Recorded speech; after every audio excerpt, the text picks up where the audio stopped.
I want to get into Big Boys Club here, though. I want to get into you.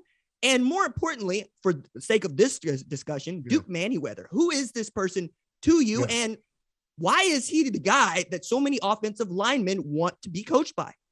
So Duke and I played high school football together at Pacific Palisades it was 1 year next to each other. I got moved up in the middle of my sophomore year. He was 1 year ahead of me. We played really his senior year, my junior year. And we just kind of stayed in contact.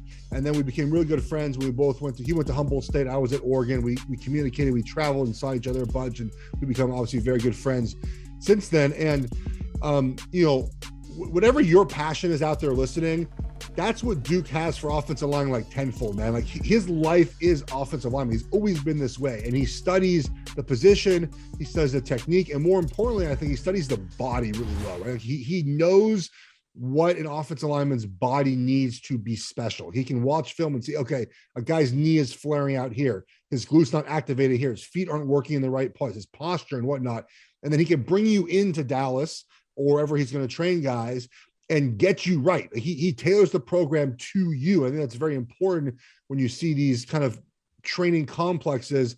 It might not be as specific to that. So it's all offensive line. It's all he does, man. He'll come visit me.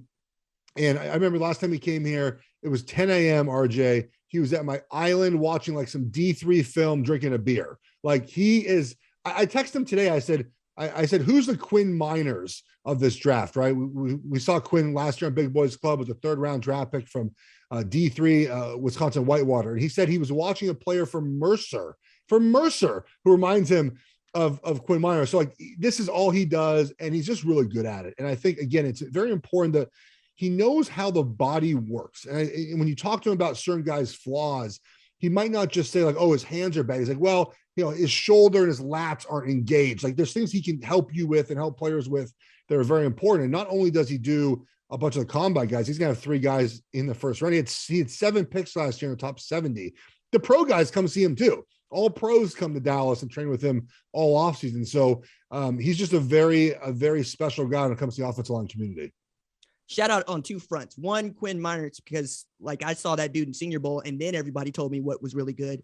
And then the Mercer pull. That was a pay game for Alabama like 4 years ago. Like seriously, that's a pull there, man. Nobody else is talking about Mercer and what those guys are able to do out there.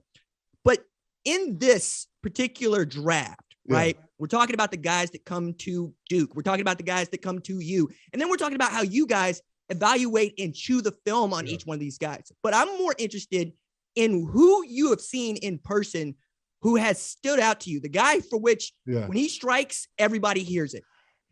I mean, it feels like Trevor Penning, man. Trevor Penning from Northern Iowa. There's stuff to work on, of course. He's a smaller school guy, taking stuff. But man, when you talk to him and you just see his physical structure of his body, dude, he's a special athlete, and he just has a little screw loose. Like he's a great offensive line guy. Like when you talk to him, man, he just has like this you can see in his eyes. He's an offensive lineman.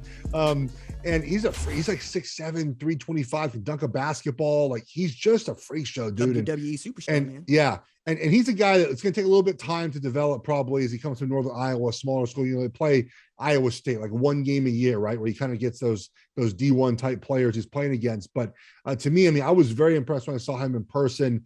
Just his build, his thickness of his legs. And you'll see on our show, we do some fun things as well. I mean, he's got giant old feet. Like he's just a big human, and he loves ball. Hey man, don't sleep on Northern Iowa. They can play a little football down there, dog. They can, yeah. Look, this is another ongoing dialogue. I like the little folks.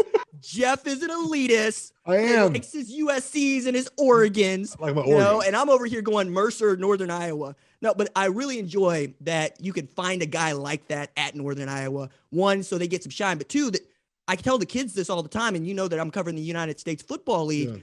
There are players everywhere, right? And when they're able to get to folks like you or get to folks like Duke, I'm always thrilled for them because that significantly raises their profile. Yep. How is playing offensive line in college compared to the NFL when you're talking about a modern style? Yeah. Well, a couple of things. One, and I mentioned this with Charles Cross a little bit, is that it's just a different style of game, right? So you're going from a lot of times these offenses in college that are up tempo, that are very spread out, that are not very sophisticated, And you go into the NFL where it's just not that, right? It's not going to be the same. And so guys have a little transition process. You might see a guy have awesome film in college, get to the NFL, and just that transition process either takes a while or it's just not there. And then you also have guys, of course, there's Alabama, USC, Notre Dame, Iowa, Wisconsin, right? I mean, these schools just produce these offensive linemen you don't really have to worry about. But I think that the biggest difference between college and NFL is, and maybe this is the way anywhere outside the SEC conference, but when I played at Oregon, I got my schedule and I could circle like 7 games where I was going to play a defensive end who I just could play 75% against and never give me problems, right? Like it didn't have, I played 2 guys a year. Typically whoever was at USC, right? It was Everson Griffin and Lawrence Jackson and Fili Moala and Cedric Ellis. Like, there was just, everyone got drafted at USC. It was right at Pete Carroll's heyday. And maybe a guy at UCLA or maybe a guy at Washington, or like just some random guy. Otherwise, I didn't play any other pros ever. Never, right? Never had to play a pro. And so we get to the NFL, obviously, everyone's a professional. So every rep has got to be 100%, because the second you do not play up to full speed, you get beat and you get someone hurt.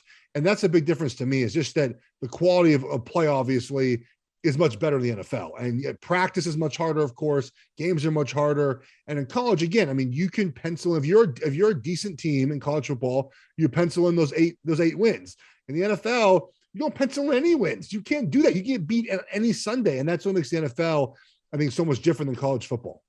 Thanks for watching this video. And remember, hit that subscribe button so you don't miss any other videos on the #1 ranked show YouTube channel.